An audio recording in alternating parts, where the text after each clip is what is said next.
Bonjour à tous, j'espère que vous allez bien. Je vous retrouve aujourd'hui pour une vidéo que je suis très contente de vous faire. Il s'agit de ma pile à lire pour le Pumpkin Autumn Challenge. Ce challenge, bien évidemment, on ne le présente plus. Il est organisé depuis maintenant 6 ans par Guy Moz de la chaîne Le Terrier de Guy Moz. Moi, je crois que c'est la 4e ou la 5e année que je participe. Je ne vais pas vous refaire le pitch sur les règles et les dates du challenge, tout ça. Je vous remets bien évidemment la vidéo de Guy Moz en lien en barre d'infos. Elle vous expliquera tout ça bien mieux que moi. Et donc moi, je vais simplement vous présenter ma pile à lire avec la petite particularité que j'ai décidé cette année de ne pas faire une pile à lire très détaillée. C'est-à-dire que j'avais commencé à remplir les catégories une par une et je me suis rendu compte que j'avais pas mal de croisements entre catégories, voire entre menus. Donc ce que j'ai fait, c'est que j'ai pris des livres qui me faisaient envie et je les ai rentrés simplement dans les menus principaux et non pas dans les sous-catégories, ce qui fait que ça me fait 4 petites piles à mots en quelque sorte, avec chacune l'ambiance spécifique du menu. Petite parenthèse avant qu'on commence, si vous entendez du bruit de fond, je m'en excuse, c'est simplement qu'ils sont en train de faire l'élagage dehors et même toute vitre fermée, je crois qu'on l'entend un petit peu, j'espère juste que le micro va pas trop récupérer ce son-là et va plutôt se concentrer sur ma douce voix mélodieuse. Parenthèse refermée et on va commencer tout de suite avec le premier menu. Le premier menu, c'est bien évidemment Automne frissonnant, on est ici dans tout ce qui va concerner les thrillers, l'horreur, bref, les frissons et moi j'ai 3 romans à rentrer dans ce menu. Le premier, je vous en ai parlé très récemment dans un book haul, il s'agit de Raven Black de Anne Cleeves. On est ici sur la saga de thriller qui a inspiré la série BBC Shetland.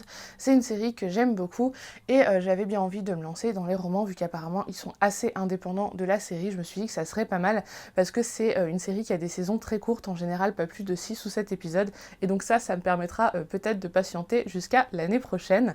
Le deuxième roman de ce menu, c'est Lock and Booth de Jenny Fagan.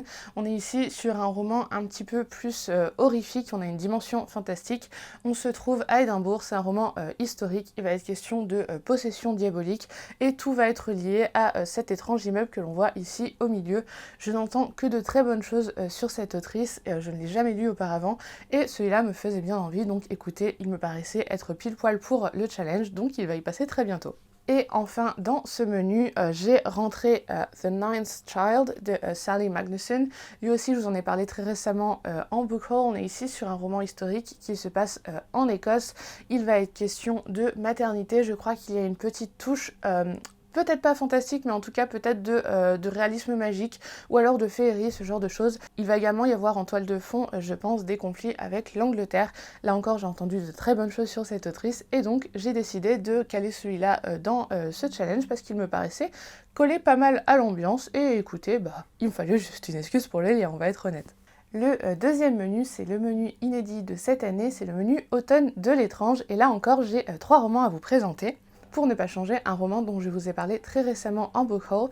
Il s'agit de Lore of the Dead de Oscar Muriel. Je crois qu'on est ici en fait sur une suite de sagas. J'avoue que je me suis laissée un petit peu emballer par la couverture et le résumé et que je n'ai pas vérifié au moment de l'acheter. Mais j'ai l'impression qu'on est sur un tome 3 ou tome 4. Donc je vais aller chercher si c'est gênant.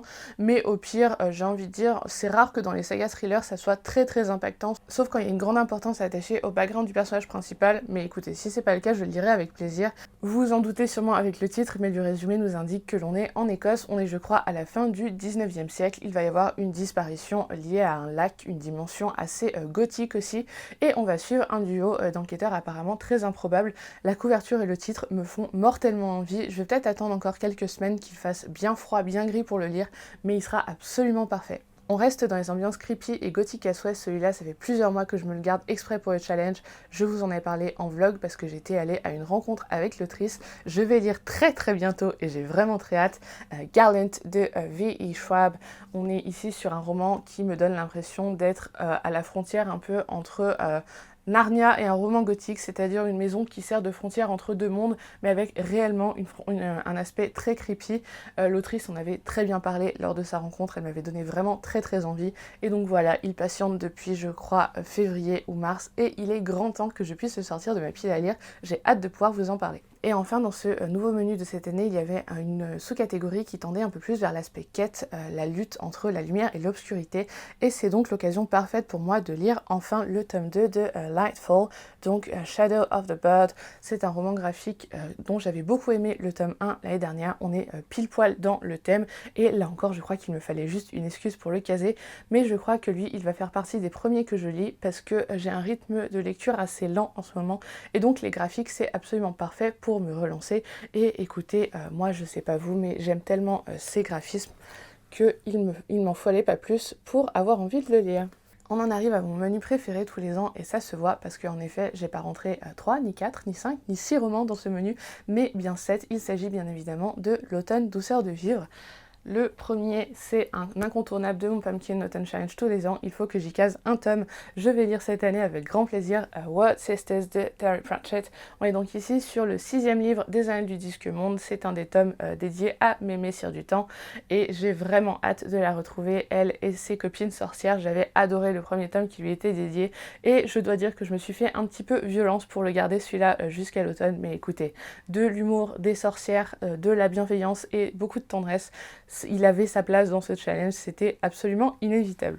Un autre incontournable du challenge pour beaucoup à mon avis, je vais lire Anne of the Island de Lucy Maud Montgomery. On est donc ici sur le 3e tome des aventures de Anne of Green Gables. Je suis vraiment ravie de la retrouver. En plus cette couverture est parfaite, elle est aux couleurs de l'automne. Pour moi c'est un petit peu une lecture doudou que j'aime bien faire soit à l'automne, soit au tout début du printemps quand les jours commencent à changer. Voilà, c'est un petit peu le genre de roman pour moi un peu liminal que l'on lit au changement de saison et l'ambiance et surtout l'aspect roman initiatique s'y prête vraiment bien. Voilà, c'était la petite minute philosophique avec Lucille, ne me remerciez pas, mais en tout cas, je suis vraiment très contente, voire même un peu émue de retrouver Anne, parce que là, on commence à entrer avec elle dans l'âge adulte et c'est vraiment une période que j'attendais avec grande impatience. Une autre lecture que j'attends de faire avec grande impatience depuis plusieurs mois, d'autant qu'on n'en entend que du bien, on ne voit que d'énormes coups de cœur sur cette lecture. J'avais reçu pour mon anniversaire le très beau Mémoire de la forêt de Michael Brun-Arnaud. Et écoutez, la thématique, le look, le titre, c'était évident pour moi qu'il fallait que j'attende l'automne.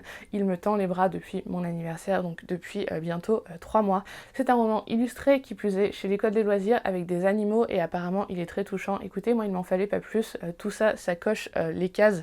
Vite, va le lire chez moi. Et donc, pareil, là encore, comme Lightfall, je crois qu'il va être lu dans les premiers, parce que ça reste une lecture jeunesse et donc relativement accessible. Je pense qu'elle se fera tout en douceur, même si apparemment, elle promet beaucoup d'émotions.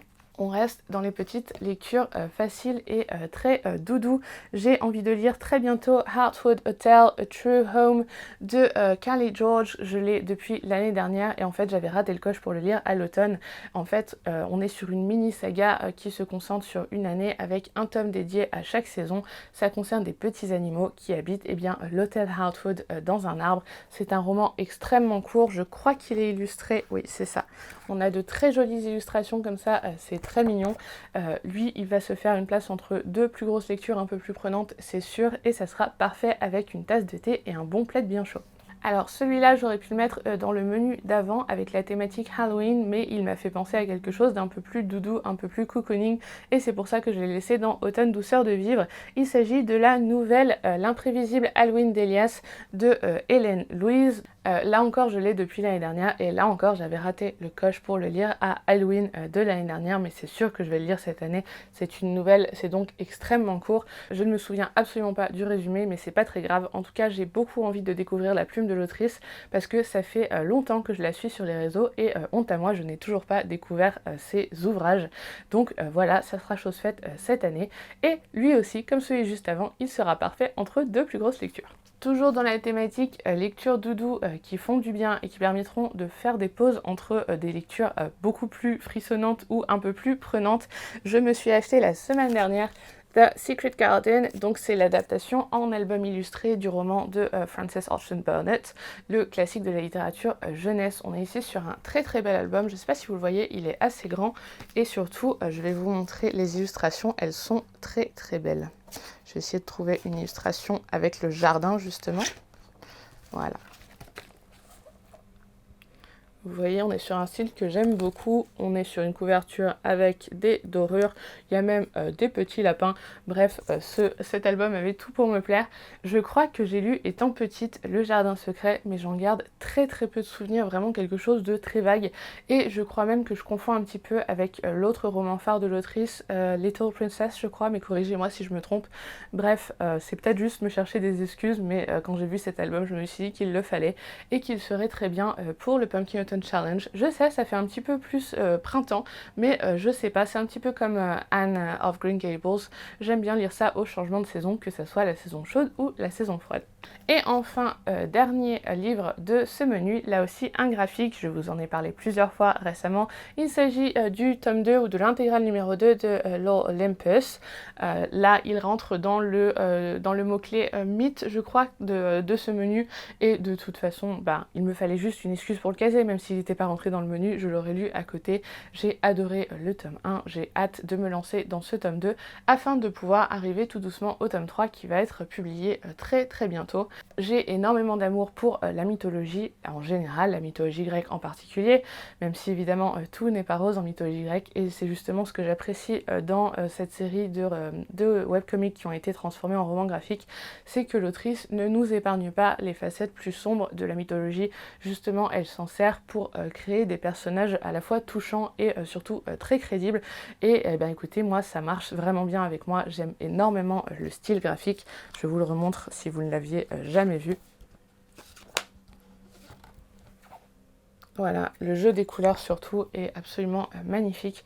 L'histoire n'est pas forcément la plus profonde ou la plus recherchée qui soit, mais ça reste une adaptation, donc on ne peut pas non plus lui demander de tout réinventer. Et je trouve que l'autrice a fait un très bon boulot, donc voilà. Écoutez, là encore, je suis très très contente de l'avoir entre les mains et de pouvoir vous en parler très bientôt. On en arrive au quatrième et dernier menu de ce challenge, donc Automne rayonnant, et ici j'ai inclus 3 livres. Le premier, je vous en ai parlé en boucle très récemment, il s'agit de Record of a Spaceborne Few de Becky Chambers. On est ici sur le tome 3 de la saga Wayfarer. C'est une saga de science-fiction que j'aime beaucoup, c'est une saga de science-fiction extrêmement inclusive, pleine de douceur, pleine de tendresse, pleine d'amour, avec des beaux messages très importants. Cette autrice se sert de la science-fiction pour remettre en question pas mal de choses que certaines personnes tiennent acquis et pour évidentes, ou en tout cas comme normales dans notre monde, et elle le fait vraiment très très bien avec beaucoup d'intelligence. J'ai eu 2 énormes coups de cœur pour les 2 premiers tomes et je n'ai aucun doute sur le fait que celui-là sera sûrement aussi bon, voire peut-être, je l'espère, mais bon, on va peut-être pas non plus trop s'avancer, encore meilleur que les 3 premiers. Les retours que j'ai eu sur ce tome 3 sont vraiment excellents et j'ai vraiment hâte de retrouver l'ambiance et la plume de l'autrice. Deuxième roman pour ce menu, il s'agit de Yours Cheerfully de A.J. Pierce. Là, je l'ai choisi pour ce menu pour son côté bienveillance et tolérance et amour. On est ici sur une petite saga historique très douce, ça se passe pendant la Seconde Guerre mondiale, donc il y a quand même une part de drame, il y a des choses très graves qui se sont passées dans le tome 1, mais ce qui ressort de cette saga, c'est vraiment quelque chose de très très doux, très cosy, avec de beaux messages sur l'acceptation des autres, sur l'entraide, etc. J'avais adoré le tome 1 qui ne manque pas d'humour d'ailleurs, et donc j'ai vraiment hâte de retrouver la narratrice et son piquant. C'est des petits romans légers qui se lisent relativement vite et qui permettront d'alterner avec les romans beaucoup plus sombres du premier menu notamment. Donc voilà, si vous n'avez pas encore testé cette saga, je vous la recommande chaudement, elle fait beaucoup de bien au moral. Et enfin, dernier livre pour ce challenge, et ça va vous surprendre parce qu'il est plus vraiment de saison, mais je vais sûrement le lire très très vite. Il s'agit du tome 3 de l'adaptation BD de 4 sœurs, donc le tome dédié à Bettina. On est ici sur une adaptation réalisée par Cathy Bor, d'après les romans de Malika Ferjouk. Clairement, ce tome a l'air de faire extrêmement estival, donc je pense que je vais me dépêcher de le lire, mais je voulais absolument le caser, ne serait-ce que parce qu'il rentre parfaitement dans le mot-clé sororité de ce menu, mais aussi parce que eh bien, là encore, soyons honnêtes, je cherchais juste une excuse pour me caser ce tome dans ce challenge, et clairement, je n'avais surtout pas envie d'attendre jusqu'à l'année prochaine.